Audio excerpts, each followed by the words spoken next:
జనవరి 19న తెలంగాణకు వచ్చి 7,000 కోట్ల ప్రాజెక్టులు ప్రారంభాలు లేదా పునాది. ప్రధానమంత్రి మోదీ జనవరి 19న తెలంగాణ రాష్ట్రానికి హైదరాబాద్కు వచ్చి ఆయన ప్రణాళిక ప్రకారం కర్ణాటకకు వచ్చి కర్ణాటక నుంచి హైదరాబాద్కు వచ్చి సికింద్రాబాద్ రైల్వే స్టేషన్ల ఆధునీకరణ అది 700 కోట్లతో, మొత్తం దక్షిణ మధ్య రైల్వే తెలంగాణ పరిధిలో 2,400 కోట్ల రూపాయల అభివృద్ధి పనులు, రహదారులు, ఇతర ప్రాజెక్టులన్నీ కలిపి 7,000 కోట్ల రూపాయల అభివృద్ధి కార్యక్రమాలకు ప్రారంభోత్సవాలు, శిలాఫలకాల కార్యక్రమం ఉన్నా అర్ధంతరంగా ప్రధానమంత్రి మోదీ పర్యటన వాయిదా పడింది. అయితే వందే భారత్ ఎక్స్ప్రెస్ దాన్ని మాత్రం సంక్రాంతి కానుకగా తెలుగు రాష్ట్రాలకు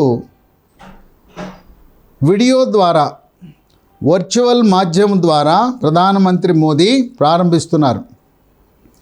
మొదట్లో తెలంగాణ నుంచి, హైదరాబాద్ నుంచి విజయవాడ వరకు మాత్రమే అనుకున్న వందే భారత్ రైల్ విశాఖపట్నం వరకు పొడిగించడం ఇరు రాష్ట్రాల తెలుగు ప్రజలు ఎంతో హర్షిస్తున్నారు.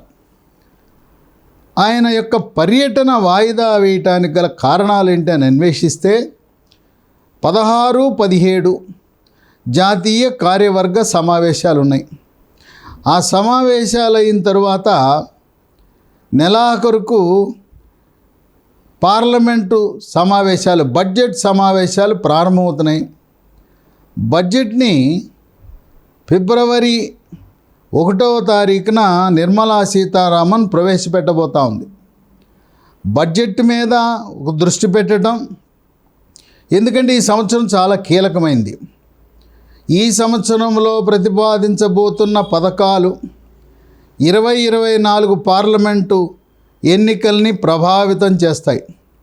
అందువల్ల ప్రధానమంత్రి మోదీ ఏ శాఖలకు ఏ రకంగా బడ్జెట్లు కేటాయించాలి, నూతన పథకాలు ఎలా ప్రవేశపెట్టాలి, ప్రజలకు దగ్గరగా అవ్వాలి, చేరువుగా అవ్వాలని ప్రణాళికలు రచించడానికి సమయం కావాలి. మరొక విషయం ఏంటంటే, జాతీయ కార్యవర్గ సమావేశాలు పూర్తయిన తర్వాత జాతీయ కార్యవర్గ సమావేశాలకి భారతదేశంలో ఉండే అన్ని రాష్ట్రాల సీనియర్ బీజేపీ నాయకులు, ముఖ్యమంత్రులు, ప్రదేశ్ బీజేపీ అధ్యక్షులు ఇచ్చేస్తారు.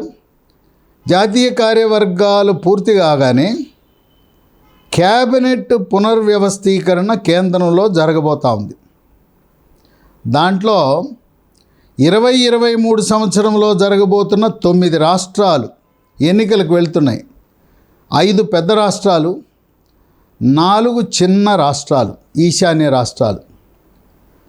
ఈ 5 పెద్ద రాష్ట్రాల్లో పాగా వేయాలనే సంకల్పంతో అక్కడ మంత్రివర్గంలో ఉన్నవారికి అదనంగా ప్రాతినిధ్యం కల్పించాలనే ఆలోచనలో భారతీయ జనతా పార్టీ కేంద్ర నాయకత్వం ఉంది.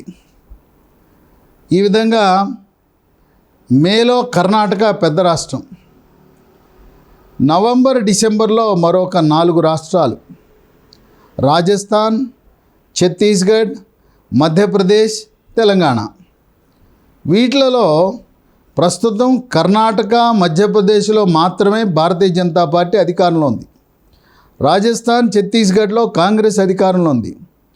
కనుక ఆ 3 రాష్ట్రాలను కూడా ఏ విధంగా కైవసం చేసుకోవాలనే వ్యూహంతో మంత్రుల సంఖ్యని పెంచాలనే ఆలోచనలో ఉంది.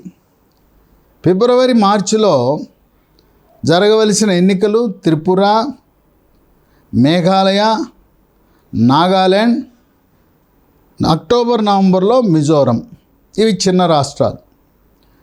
ఈ క్యాబినెట్ పునర్వ్యవస్థీకరణలో తెలుగు రాష్ట్రాలకు పెద్దపీట వేయబోతున్నారనే వార్తలు వెలువడుతున్నాయి. తెలంగాణ రాష్ట్రంలో బండి సంజయ్ యొక్క పనితీరుని గమనించిన ప్రధానమంత్రి మోదీ, కేంద్ర హోంశాఖ అమిత్ షా, భారతీయ జనతా పార్టీ జాతీయ అధ్యక్షుడు జేపీ నడ్డా మంత్రముగ్ధులై ఈయనకి ప్రమోషన్ ఇచ్చి క్యాబినెట్లోకి ఆయన తీసుకోవాలనే ఆలోచనలో ఉన్నారు. అంటే బండి సంజయ్కి రాజయోగం త్వరలో కలుగునున్నది. వాళ్ళ ఆలోచన ఏంటంటే 10 ఉమ్మడి జిల్లాల్లో ఒక 5 జిల్లాలు దక్షిణ తెలంగాణలో కిషన్ రెడ్డి, ఉత్తర తెలంగాణలో బండి సంజయ్ సుడిగాలి పర్యటన ద్వారా మంత్రిగా, కేంద్ర మంత్రిగా కేంద్ర ప్రభుత్వ పథకాలను ప్రజల్లోకి తీసుకువెళ్ళటానికి బండి సంజయ్కి కరీంనగర్, ఆదిలాబాద్, నిజామాబాద్, ఖమ్మం, వరంగల్ 5 జిల్లాల్లో ఎక్కువ బాధ్యతలు, దక్షిణ తెలంగాణలో కిషన్ రెడ్డికి హైదరాబాదు, రంగారెడ్డి, మహబూబ్ నగర్, నల్గొండ, మెదక్ 5 జిల్లాలు. 10 జిల్లాలలో ప్రధానమంత్రి మోదీ 2014 తర్వాత ప్రవేశపెట్టిన నూతన పథకాలన్నీ కూడా ఏ విధంగా రాష్ట్ర ప్రభుత్వం స్టిక్కర్లు వేసుకుని కేంద్ర ప్రభుత్వ నిధులను దారి మళ్లించడం, కేంద్ర ప్రభుత్వ నిధులకు రాష్ట్ర ప్రభుత్వం ముద్ర వేసి కేసీఆర్ బొమ్మ వేసుకుని ఏ విధంగా ప్రజలను తప్పుదారి పట్టిస్తున్నారనే ఆలోచన, దాన్ని ప్రజల్లోకి తీసుకువెళ్ళటానికి ఈ యొక్క 2వ క్యాబినెట్ మంత్రి ఉపయోగపడుతుందని కేంద్ర నాయకత్వం భావిస్తుంది. బండి సంజయ్ మంత్రిగా బాధ్యతలు చేపట్టిన తర్వాత అధ్యక్ష స్థానం, తెలంగాణ బీజేపీ అధ్యక్ష స్థానాన్ని ఈటెల రాజేందర్కి ఇచ్చే అవకాశాలు మెండుగా ఉన్నాయని వార్తలు వెలువడుతున్నాయి. ఎందుకంటే ఈటెల రాజేందర్ బీసీ వర్గానికి చెందినవాడు, ముదిరాజ్ సామాజిక వర్గానికి చెందినవాడు. ఆయనకి ఉమ్మడి 10 జిల్లాలలో గ్రామ స్థాయి, మండల స్థాయి, పట్టణాలు, నగరాలు మొత్తం బీఆర్ఎస్ క్యాడర్తో పరిచయాలు ఉన్నాయి. ఆయన అధ్యక్ష స్థానంలో కూర్చుంటే చాలామంది అగ్రశ్రేణి నాయకులు, మండల స్థాయి, గ్రామ స్థాయి, నియోజకవర్గ స్థాయి నాయకులు, ప్రజాప్రతినిధులు అత్యధిక సంఖ్యలో భారతీయ జనతా పార్టీలో చేరతారనే ఒక ఆలోచనతో ఈటెల రాజేందర్ని బీజేపీ తెలంగాణ రాష్ట్ర అధ్యక్షుడిగా నియమించే అవకాశాలు మెండుగా కనపడుతున్నాయి. బండి సంజయ్, కిషన్ రెడ్డి కేంద్ర ప్రభుత్వం తరపున ప్రచారం చేస్తుంటే ఇక్కడ డాక్టర్ లక్ష్మణ్ని ఎందుకు పరిశీలించట్లేదంటే ఆయనకి ఇప్పటికే 4 పదవులు ఉన్నాయి. డాక్టర్ లక్ష్మణ్కి 1 ఉత్తరప్రదేశ్ నుంచి రాజ్యసభ సభ్యుడయ్యాడు, 2 జాతీయ ఓబీసీ భారతీయ జనతా పార్టీ జాతీయ అధ్యక్షుడు, 3 కేంద్ర పార్లమెంటరీ బోర్డు సభ్యుడు. ఇది చాలా అరుదైన గౌరవం. 4 భారతీయ జనతా పార్టీ కేంద్ర ఎన్నికల కమిటీ సభ్యుడు. అందువల్ల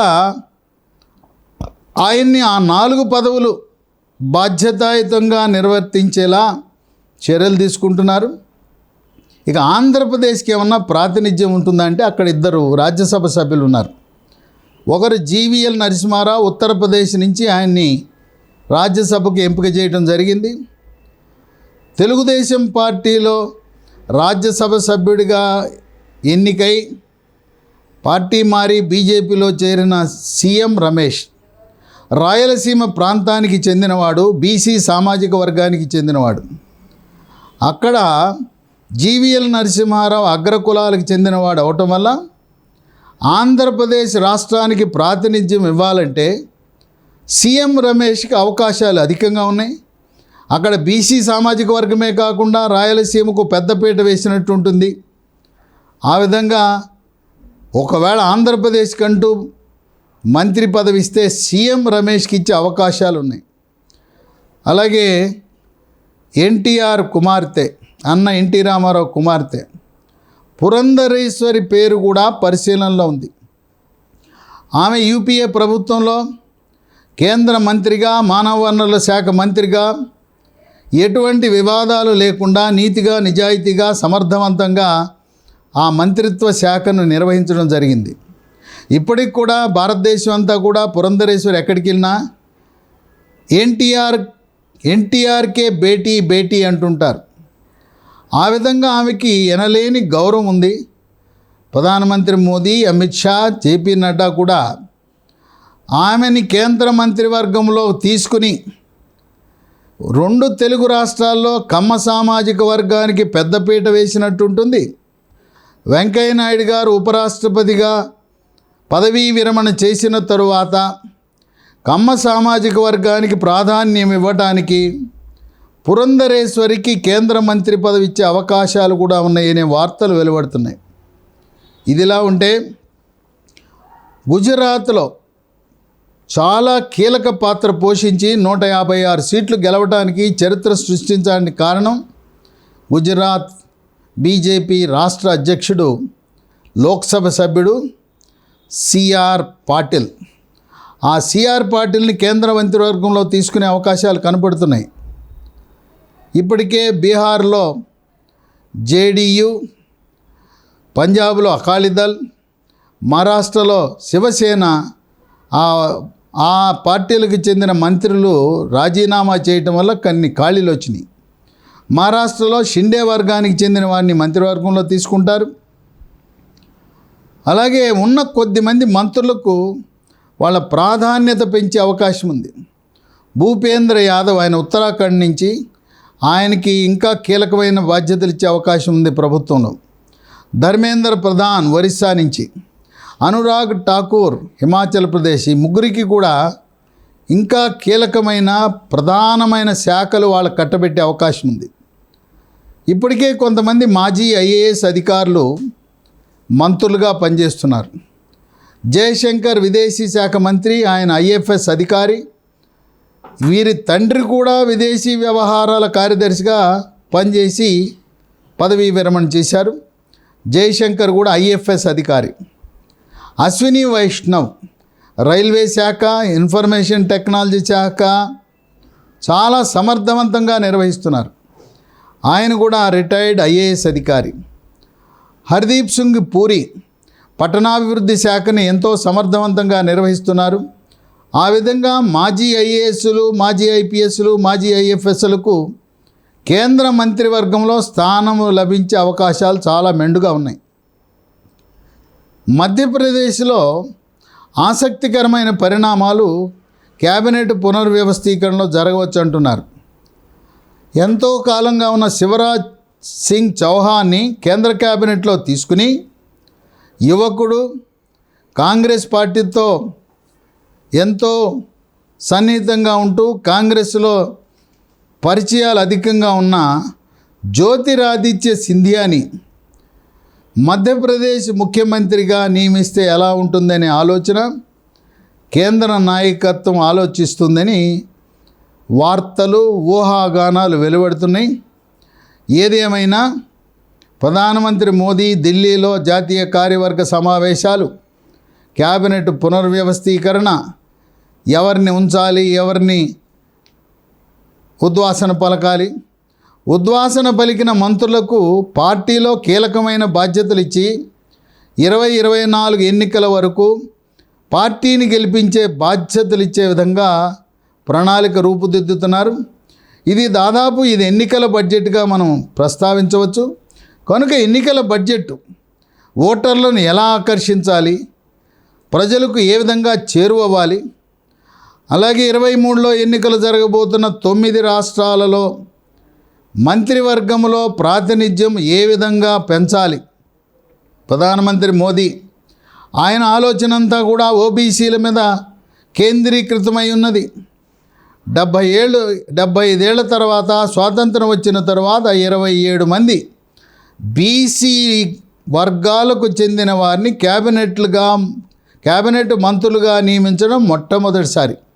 కనుక భారతదేశంలో అన్ని రాష్ట్రాల్లో కూడా బీసీలపై ఫోకస్, రాజకీయంగా మంత్రివర్గంలో నామినేటెడ్ పదవులు అన్నిటిలో కూడా బీసీలకు పెద్దపీట వేయాలని ఉన్నారు. ప్రధానమంత్రి మోదీ కూడా ఆయన బీసీ సామాజిక వర్గానికి చెందటం అనేది భారతదేశంలో బీసీలకు కలిసి వచ్చిన అంశంగా, వరంగా భావించవచ్చు. ఏదేమైనా బండి సంజయ్ త్వరలో కేంద్ర క్యాబినెట్లో చేరటం అనేది తెలంగాణ ప్రజలకు ఒక మంచి శుభవార్త. అలాగే రాజకీయాల్లో దిట్ట, వ్యూహకర్త, బీఆర్ఎస్ పార్టీ యొక్క బలాలు బలహీనతలు, వాళ్ళ యొక్క లొసుగులు తెలిసిన వ్యక్తి ఈటెల రాజేందర్. కేసీఆర్ పైపైన పర్యవేక్షణ తప్పనిచ్చి క్షేత్రస్థాయిలో కార్యక్రమాలన్నీ కూడా నిర్వహించింది ఈటెల రాజేందరే. సాగర్ హారం, మిలియన్ మార్చ్, సకల జనుల సమ్మె, ప్రణాళిక అమలు, వ్యూహరచన, జన సమీకరణ, ఈ పెద్ద ఉద్యమాలన్నీ కూడా ప్రణాళిక రచించింది, పర్యవేక్షించింది, అమలు చేసింది ఈటెల రాజేందర్. అటువంటి సమర్థుడైన వ్యక్తికి ఈ ప్రదేశ్ బీజేపీ అధ్యక్ష బాధ్యతలు కట్టబెడితే ఆయన ఆధ్వర్యంలో ఏ విధంగా అయితే టార్గెట్ 90, మిషన్ 90 అని పెట్టుకున్నారో, కనీసము 70 శాసనసభ్యులను గెలిపించి తెలంగాణ రాష్ట్రంలో బీజేపీ కమలం జెండా ఎగిరేలా చేస్తాడని కేంద్ర నాయకత్వం, బీజేపీ నాయకత్వం, ప్రధానమంత్రి అమిత్ షా ఆయనపై ఎంతో నమ్మకము, విశ్వాసం పెట్టుకుని ఒక బీసీ నాయకుడిగా, ఉద్యమకారుడిగా పార్టీని నిర్మించి నిర్వహించి 8 సంవత్సరాల పాటు మంత్రిగా, ముఖ్యంగా ఆర్థిక శాఖ మంత్రిగా అన్ని శాఖలతో సమన్వయపరుస్తూ పిలిస్తే పలికే మనిషిగా, ఏ విధంగా ప్రధానమంత్రి జనములో జనసామాన్యుడిలా ఉంటాడో ఈటెల రాజేందర్ కూడా అహం లేకుండా పిలిస్తే పలికే రాజేందర్గా ఆయన పేరు బీజేపీ రాష్ట్ర అధ్యక్షుడిగా పరిశీలిస్తున్నట్టు ఊహాగానాలున్నాయి. వేచి చూద్దాం. ఈ కేబినెట్ పునర్వ్యవస్థీకరణ జరగటం ద్వారా పార్టీ ఏ విధంగా ప్రక్షాళన, పునర్వ్యవస్థీకరణ తెలంగాణలో జరుగుతుంది, రాబోయే కాలమే నిర్ణయిస్తుంది.